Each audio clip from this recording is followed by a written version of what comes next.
few internationals, Hannah, none other than the Brazilian as well, De Silva, 9:36 personal best for her as she comes into this race. She's going to be easy to spot in that all-green singlet of Brazil. And there is another Brazilian as well in here, Simone Faraz, a 9:45 personal best. So those two potentially even attacking a world qualifying mark as well. We've got no pacemaker in this one, Hannah, which is a little bit of a shame. But as I said, the conditions are spot on for these ladies out here today. So I think they won't complain too much. They're going to get a clear sight at the barriers. They're going to know their pace. We've got several experienced internationals in this field.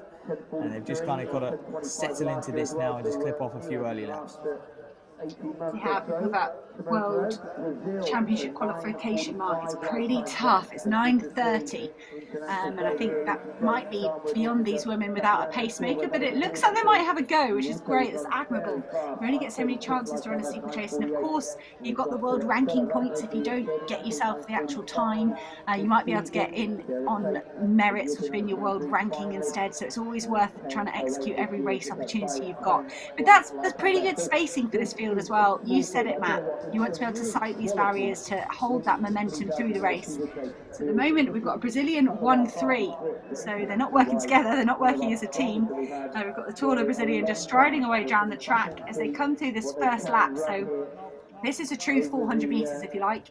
They haven't broken for the water jump yet. So round about 80 seconds, so not moving tremendous. Oh no, the 400 meter mark's further back, isn't it? Showing my lack of knowledge of steeplechase. So they were well under 80 seconds that first lap.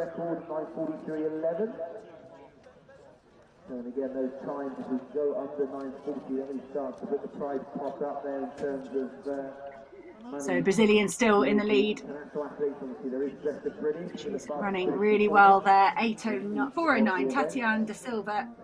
So she has got a personal best of 9:36, 9:48 this season. So she's got her eye in. She knows what she's doing. I think that's Stella Radford of Australia in second. Again, 9:45 this season. I haven't seen Georgia Wincup yet. Hopefully she's made the start line.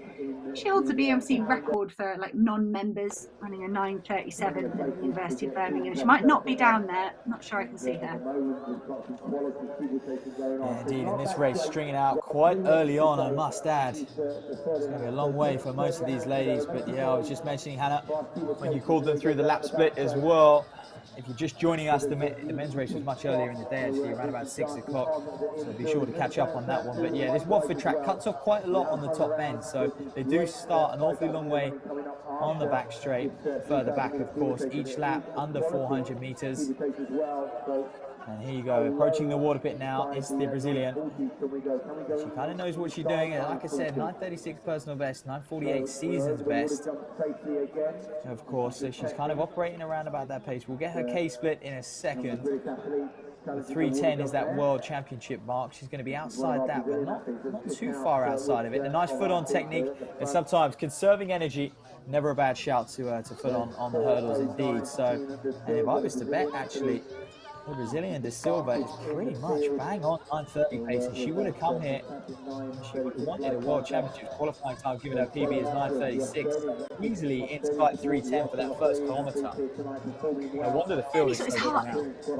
It's hard work. We're not able to cheat with those nice little splits flashing up on the screen, but you gotta go and get her. If her personal best is 9:36, her season's best is 9:45. Her teammate Simone Faraz has run 9:45. The women in between them 9:45. You think, yeah, it's probably is moving at a really good pace. You go to try and pick up who that is in fourth place. Fifth place at the moment is a Welsh record holder, Kate Seary, and 9:55 over in the States in sort of a bid to try and make that Commonwealth Games. Came just short, but having a great season nonetheless. These women out the front are running superbly well. You can see that flag's pretty still. It is great conditions. Tatiana De Silva of Brazil out there all on her own. She's hurdling well, she's moving well, and she's could be on for something special. It would be great to see her get underneath that non-member BMC record of 9:37. Yeah, she is going to have to maintain this very, very good tempo at the moment, but I think in a few laps she's going to be creeping up on a few lap runners as well, so she might even have them to target. The nice thing they've done here at Watford as well, may I add, they've got a clock at the start and finish, of course, but they've also got a clock on that 200-meter mark as well, so she can almost just know, look, she's got to clip off, you know, what would that be, 38-second 200-meter marks, so she's clipping off them, she's going to be right on 9:30 pace, so you just need to sort of stick to that. 76 laps out there for De Silva, who's looking very, very good at the moment indeed, just approaching the barriers, footing on every now and again. I think that's just by choice. I think that's more of a run-up. Hannah, if she doesn't want to adjust her stride and stutter and lose a bit of momentum, she just knows she can just foot on as almost a safety net. Very good water jumps as well. But yeah, so I think that's not a bad tactic indeed, because sometimes you do lose ground stuttering only to then take out more energy hurdling and clearing the actual barrier, as opposed to just footing on if you haven't quite got your foot adjusted coming in on the approach. That's a good spot, Matt. You're right. She's not really stuttering. Maybe that's her kind of second, her least favourite leg. She might be stepping on that rather than having the confidence to battle over it. When we talked in the men's race, you're looking for those telltale signs of fatigue, and we're not seeing any of those yet from De Silva for me. She's hurdling well. She's not stuttering. She's not attacking the barriers, but she wasn't in the first few laps either. I think every runner's got their own different technique. But Tatiana De Silva is just sort of kind of determined and steady. I'm not saying slow and steady, because she's certainly not slow, but it's sort of a concerted effort and sort of almost kind of deceptive. She looks like she's shuffling, but she is great this close camera angle. You can really see the speed she's moving at. She'll be well past that second kilometre mark now, will she, or is it just about around that barrier? It could be that red cone. Thereabouts. I think she's well past it indeed, and she is on for 9:30, so we could see a World Championship standard go down. It would be the first of the day, Hannah, if she can keep this pace going, which she has done for 2K already. And again, still doing water jumps really well. She'll see 2 laps to go as she comes around this time. That's the Australian athlete. She's moving really well. She's got that personal best of 9:45. She could be under that. A second Brazilian, just a bit of a heavy water jump there for her, falling into it. So 4:03. That might be Lynn Soderholm of Sweden, maybe in that 4th place. Not totally sure, but that's 2 laps to go for our leader, Tatiana De Silva. She's looking exceptionally good. She's still footing on. I think she's still conserving energy out there as well. I actually think she's just edging it up a notch, upping the tempo a little bit. The crowd forming on the back straight. I think they know what they're witnessing here. They know they're witnessing something special, and it could be inside that World Championship qualifying mark. We know how hard those marks are as well. They are not easy marks to hit. They've done that on purpose so they can start to employ, using their world ranking points, as you mentioned earlier, Hannah, and to kind of put a more impotence on racing and ideally the rankings as well, which I think they want to use more in our sport. But De Silva doesn't have to worry about that if she nails the time today. She's going to come up, that's the penultimate time through the water jump. She's going to be coming up to the bell. We're going to get a good indication of what she's on for as she approaches the bell. But yeah, lapping in sort of 76s, if she's anything around about 8:14 at the bell, she's going to be well on for that sub 9:30 mark indeed. And I think it's going to be tight. She's going to have to hold her pace on this last lap, Hannah.